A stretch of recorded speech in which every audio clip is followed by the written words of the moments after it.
Hi everyone, welcome to another shaving video, and today I'm going to be using Williams Mug Shaving Soap. And this soap kind of has a reputation for being very, very inexpensive, and also for just plain not being good. For a lot of people just think it sucks. So I'm going to go ahead and use it today, and I've seen other videos where people have used this soap and kind of had a backup. I'm not going to have a backup. I am actually going to shave with it, and we are going to see what goes on. It comes in a 1.75 ounce puck, and I have it here in my bowl, sitting in there with some water. I've been told to soak it in hot water and see if that will help it.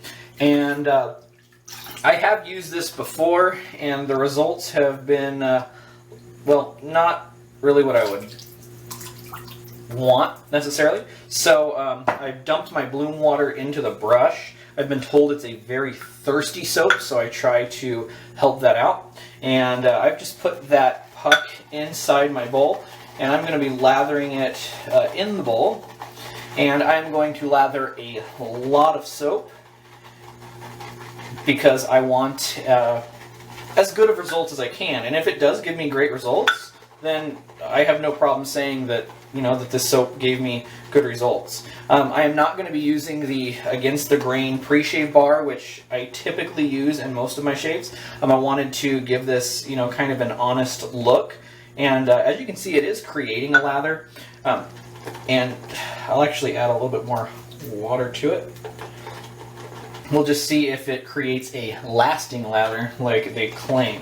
So I already think I've loaded up enough soap. As you can see, my brush and my bowl is filled with lather, but we'll see if that ends up being enough for a good shave. I mean, just tons of lather already built up in the bowl. So let me get my face wet and we will give this a shot.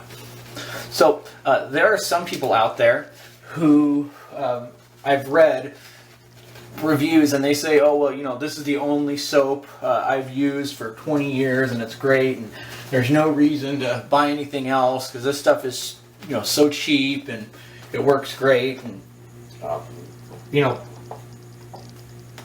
I just think that that comes from well, maybe a few places. Maybe just you haven't tried anything else, and so you haven't experienced anything better, or maybe they just honestly do get great results from this stuff. And a lot of times you can find this for, you know, $1, or, you know, I've even seen people show it at stores for like 69 cents.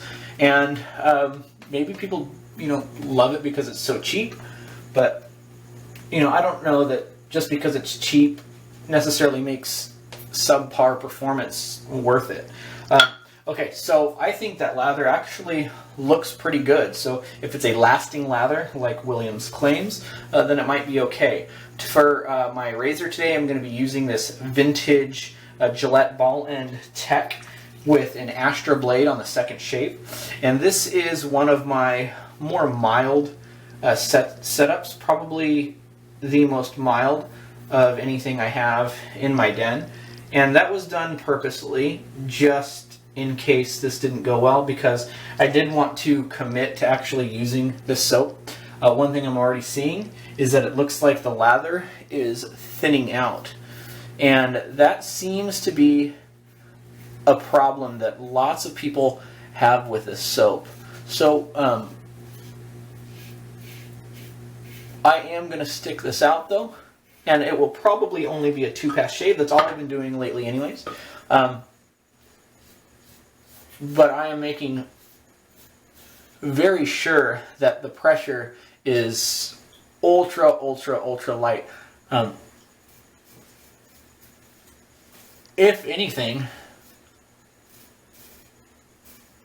this may be a soap for people who have lost some of their technique. As you can see, there's almost, like, it's this side's shaven, this side's not, but there's almost nothing there. This may be a soap for people who have lost a little bit of their technique and want, you know, just to be like super, super careful, because anything less than great technique, I think you're really going to be in trouble with this soap. I do have to say that there is some slickness in this.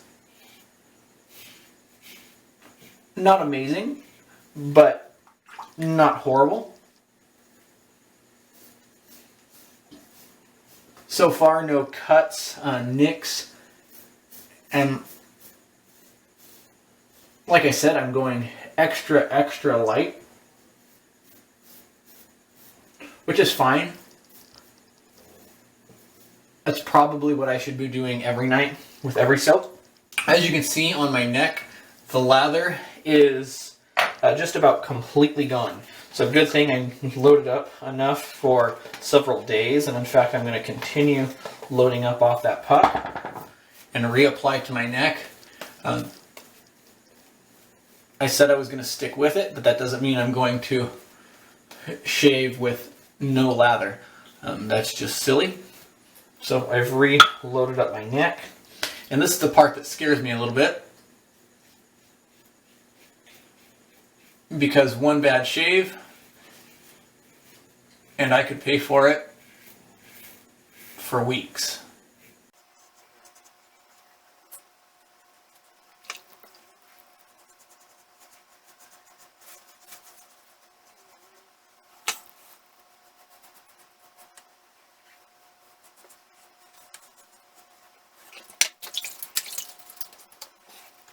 Okay, first pass done, and I have to say there is definitely slickness. I mean, this soap does have a good slickness to it. It does have tallow in it, which tends to make soaps fairly slick, and you know, there is a slickness there, and I don't feel any cuts or irritation or anything.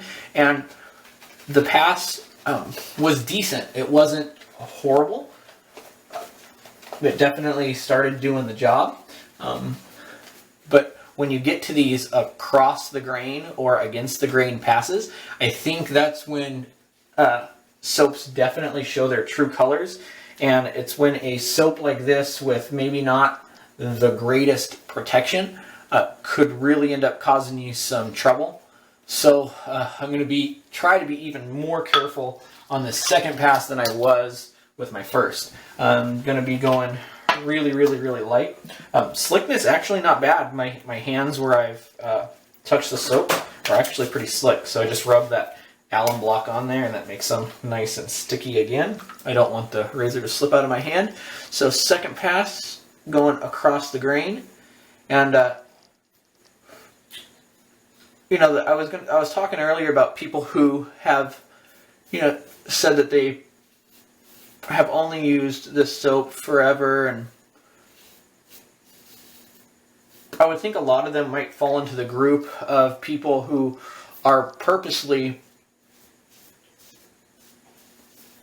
just trying to shave as absolutely cheap as they can. And now, there's nothing wrong with that. It's not like a bragging game of who can buy expensive stuff, because, you know, that's certainly not what it's about. But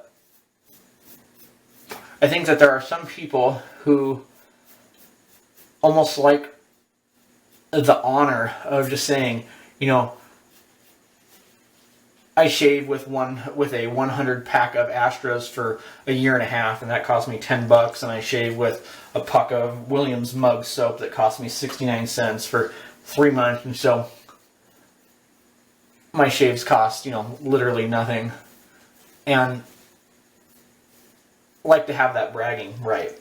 And on the same token, there are people who, you know, want to brag about shaving with their soaps that are like $70, and love that they can brag about how expensive their shaves are and how they must be so luxurious. Well, I don't know that, you know, any one of them is right. They're just doing what they want to do, just like I do what I want to do, and that's the way it goes. But, you know, I really have a hard time believing that somebody would try this soap and try other soaps, you know, maybe other artisan soaps, or maybe even other big name companies, and be able to honestly say that this soap gives them the best shave or the best results. You know, could you use this every day? certainly you could. As I'm seeing right now, this soap does give adequate protection. And it creates not a lasting lather like they say, but it does create something that resembles a lather. So you could use this every day for the rest of your life and get good shaves with it. But I just think that, you know, even if you moved up to like an Arco shave stick, which costs like $2, I think the results could be, you know, 10 times better. So I'm gonna not talk while I do my neck because I want to be very careful here.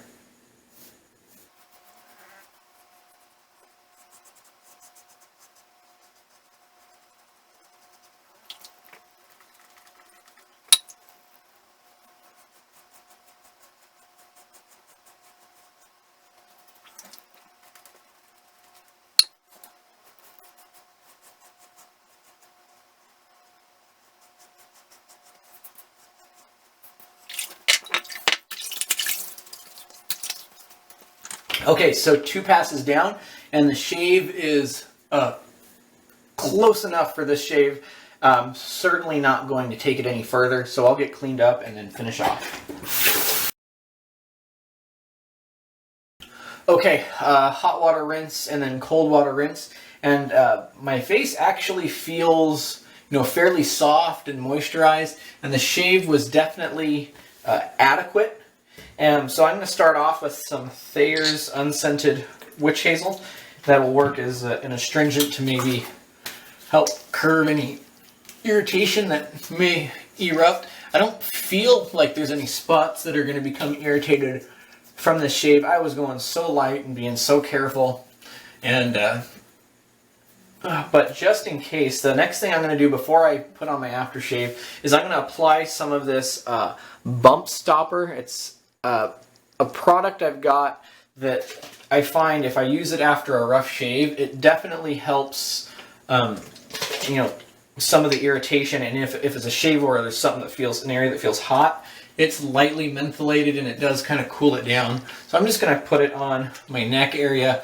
Like I said, I don't think I got any irritations going to come from this shave, but I'm going to play it safe because there just wasn't, to be honest, a whole lot of protection that second pass on there, so that wasn't too great. I'm going to finish off with some Aqua Velva Ice Blue. It's cooling, it's mentholated, so that'll definitely be good. And I believe that the same company does Williams and Aqua Velva.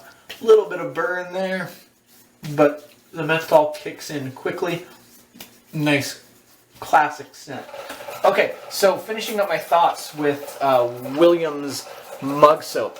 The soap, not very good. I've heard somebody in the past say that the best way to use Williams mug soap is to, soak it in a bowl of hot water, then go to your computer and order a good soap and wait for it to arrive and then use the other soap.